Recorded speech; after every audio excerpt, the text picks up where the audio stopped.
We do start our show, though, with unfortunate news out of the WNBA. I almost feel bad. Uncle KC. There are moments in sports where everything feels perfectly aligned. A star rises, a city rallies, and a league finally gets its moment in the national spotlight. NBA Caitlin Clark announced today that she will miss both the three-point contest and the WNBA All-Star Game. Almost feels bad for the players in the WNBA. Upcoming weekend in Indiana. Yesterday was supposed to be a day of celebration. For months, that star was Caitlin Clark, and the WNBA was riding the wave. After re-aggravating a groin injury in that final minute of Tuesday's win over the Connecticut Sun. The rainbow flags were flying. The standard and supersized cucumbers were prepared. Clark had missed 4 games and the Commissioner's Cup final with that groin injury earlier this month. From college legend to rookie phenom, she wasn't just making noise, she was rewriting the rules. Games that would have drawn a few thousand were suddenly selling out. TV ratings, shattering records, social media, dominated by highlight reels, debates, and jaw-dropping plays from one name, Caitlin Clark. So when All-Star Weekend approached, hosted right in the heart of Indiana, the narrative was clear. This wasn't just another game. It was supposed to be her moment, her homecoming, her coronation.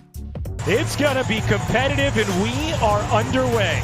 Every promo featured her face. Every ticket buyer assumed she'd take center stage. They treated that shoot-around like a normal scout. This is not your normal all-star exhibition.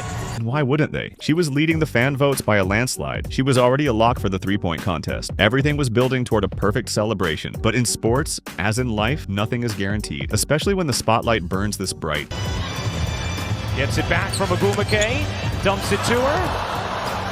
Extra feed, Bonner. Caitlin Clark was supposed to be the face of the WNBA All-Star Weekend. The event was in Indiana, her home state. She led all players in fan votes. She was set to headline the three-point contest. But then, out of nowhere, everything changed. Just days before the big night, Clark dropped a statement that shocked fans across the country. Caitlin Clark announced today that she will miss both the three-point contest and the WNBA All-Star Game. She was out, not just from the contest, but from the entire All-Star Game. The reason? A groin injury that no one saw coming. And it came with consequences far beyond just one missed game. It all started during a tough matchup against the Connecticut Sun. Late in the game, Clark was seen clutching her groin after a hard drive to the basket. At first, it didn't seem serious. She stayed in, finished the game, and even spoke to media afterward. But behind the scenes, it was clear something wasn't right. This wasn't the first time she dealt with it either. Clark had already missed 4 games earlier in the season, including a high-profile Commissioner's Cup matchup, for what the team called precautionary rest. Now we know. That rest was because of the same nagging injury, and it wasn't going away. Just 2 days before All-Star Weekend,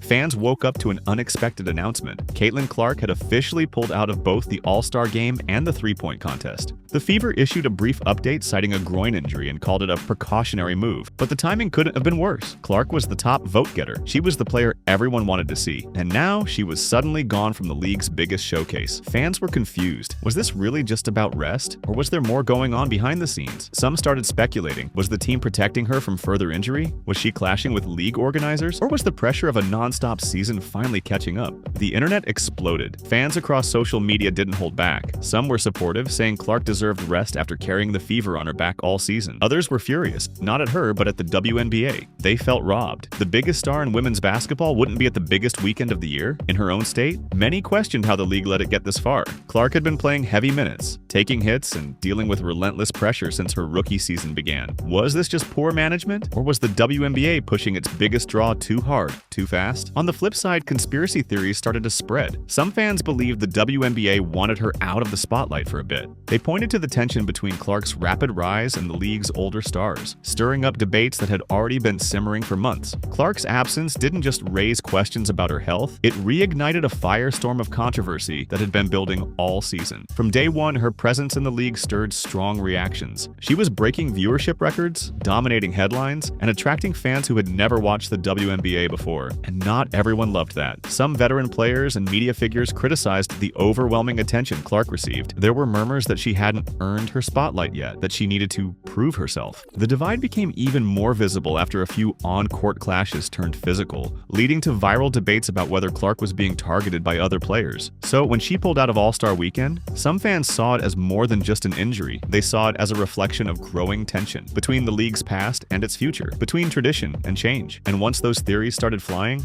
things only got louder online. With Clark officially out, the entire All-Star weekend suddenly felt different. Ticket sales had already spiked once she was announced as a participant. Sponsors had aligned their branding around her name. The league promoted her as the face of the weekend, and now that face was missing. The three-point contest, which many assumed Clark would win, or at least headline, moved forward without her. The All-Star game itself still had big names: Aja Wilson, Brianna Stewart, Arike Ogunbowale, but the buzz just wasn't the same. ESPN and other networks had to pivot coverage. Local Indiana fans who had bought tickets hoping to see their hometown star felt let down. Even some casual viewers tuned out once they heard Clark wouldn't be on the court. The WNBA was put in a tough spot. They couldn't force her to play through an injury that would have sparked even more backlash, but her absence showed just how much the league now leaned on her presence to drive momentum. In the days following the announcement, Clark stayed mostly quiet. No dramatic interviews, no cryptic posts, just a brief message to fans thanking them for their support and saying she hoped to be back soon. It was classic Caitlyn, calm, focused, and professional. Behind the scenes, reports suggested she was frustrated, not just with the injury, but with how it stole the moment from her and from fans. She had looked forward to All-Star Weekend, especially since it was in Indiana, where she's quickly become a basketball icon. As for what's next, Clark's status moving forward remains day to day. The Fever have said they're taking things one game at a time, but this moment,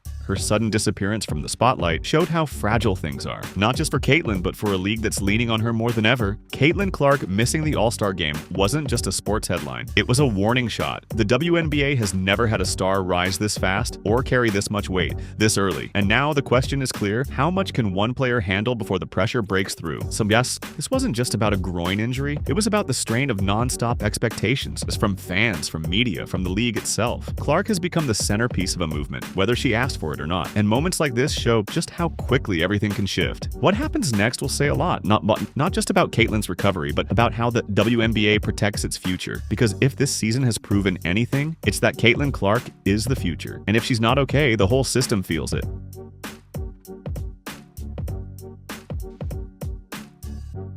And as the dust settles, one thing becomes painfully clear: the WNBA needs to rethink how it handles its rising stars. The league is no longer operating in the shadows. Thanks to Clark and players like her, it's in the spotlight now. But with that attention comes a responsibility to protect, nurture, and manage its talent like never before. This isn't just about sports anymore. It's business, it's branding, and it's legacy. If this all-star absence taught us anything, it's that a league can't rely on one player to carry the weight of everything. Not without consequences. Clark missing one game created ripple effects that exposed how fragile this newfound attention really is. If this all-star absence taught us anything, it's that a league can't rely on one player to carry the weight of everything. Not without consequences. Clark missing one game created ripple effects that exposed how fragile this newfound attention really is. Clark's story is far from over. If anything, this is just the beginning. But her absence on the biggest weekend of the season, that was more than a headline. It was a warning, a reminder that when you build an empire around one person, you better protect the foundation. Because love her or hate her, agree with the hype or not, Caitlyn Clark is the story. And if she falls, it won't just be her that goes down. The whole system shakes with her.